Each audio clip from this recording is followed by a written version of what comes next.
It was an experience, in my 5 years, something I never experienced and something that I will remember the rest of my career, playing alongside one of the best players that ever played the game, going down in history, Kobe Bryant, playing with Pau Gasol, Andrew Bynum, and being in the Staples Center, it's Showtime Lakers, you're on TV night in and night out.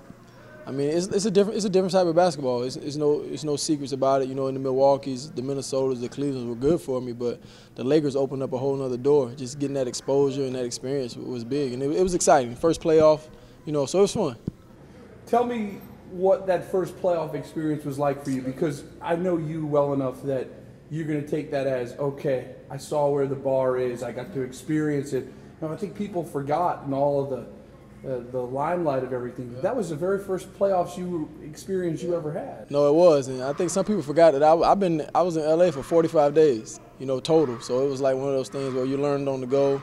But it was an experience. It was fun, it was exciting, and it also was challenging. And like you said, it's something now I got under my belt, and looking forward to the next time I get to, get that chance to get there. Now, the choices you had to make when it came to this time, you were very clear that you opted out of your option, but your first choice was to return to LA on a long-term deal. What was that discussion like with the GM, Mitch Kupchak, and how maybe the beginning of this free agency process played out? The beginning played out well. 12 o'clock midnight is the first time you can get a call. The Lakers was the first team to call. We thought we was going to be able to get something done, but in the meantime, we knew the business of it, and we kind of knew, they were shopping around to see if they can get, a bigger name in there, which they did. They got Steve Nash, great player, Hall of Famer player, and, so that left me in a position where I had to, go to plan B. And Charlotte was talked about early on. I was going to wait and see what happens, with LA, but Charlotte came about, the second week of free agency, and it's one of those things that, I've been going away from home for a long, long time, and they get the opportunity to play in front of friends and family. My grandparents aren't getting any younger, so it's one of those things where I looked at it like that and just wanted to be closer to home, to be honest. I've been gone for a long time and just wanted to be around the Carolinas now. You got great perspective, and you roll with the punches, especially when it comes to off the basketball court stuff as good as anybody. Was there any? Did you give yourself kind of a little bit of time to be like, oh man, when that Steve Nash headline kind of came down, what were your initial emotions when that happened, knowing that you really did want to go to LA, but it was time to move on then?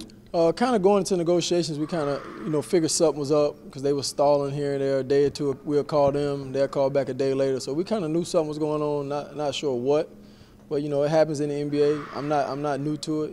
I've been on, this is my 5th team in 6 years, 6 coaching 6 years. So it's one of those things, as long as that session stay on the back of that jersey, I'm fine no matter where it's at.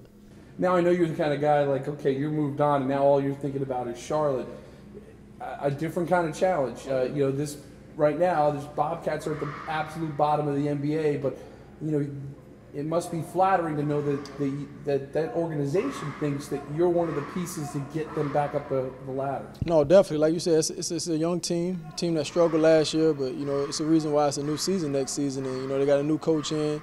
And, Mike is getting that thing in the right way. They traded for Ben Gordon, signed Brandon Haywood, looking to add a couple more pieces. Added me. It's one of those things where the expectations are not high, so we're going to go into training camp, real excited, real young, and just going to get after it.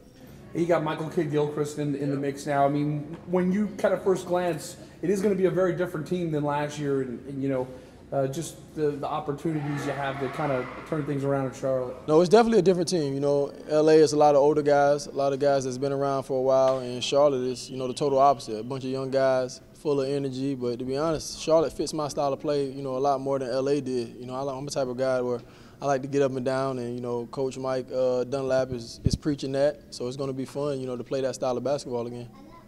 How does it feel to be back home? And now knowing, like you said, there's no more jetting around. We might be able to see you a little bit more than we used to. Oh yeah, I'm right up the street now. It's the closest you're going to get. And, just to be back home, it feels good. Wish Buddy was around to see all this go down. He would be real proud of what's been taking place. But it feels good to be home. Back home in Myrtle Beach doing the camp is always fun. It's my 5th year doing it. The kids are having a ball. Got 100 or so kids in there running around, so it's all fun. What are your goals? I mean, how do you approach things heading into this? You're not the young guy anymore. Yeah. It's got to be satisfying to know that you're an established NBA player, and people lose sight of that too. That you know, the journey that you had to go from Nevada to the D League to sticking, and now, you know, you're an NBA guy. There's no two ways about it. Yeah, like you said, you know, going into free agency, and I had that in the back of my mind, like, I already established myself. No need to stress about it. I will have a job no matter when and where. Those things, it's a great honor. You know, a lot of people didn't see me being around this long, but like you said, this is going into my 6th year. And, you know, I mean, just blessed to still be playing basketball and be playing at a high level. You the man. We're good. We're good. Okay. Yeah. Thanks again, man. Yeah, So proud of you, man. So proud of you. You'll be seeing me more.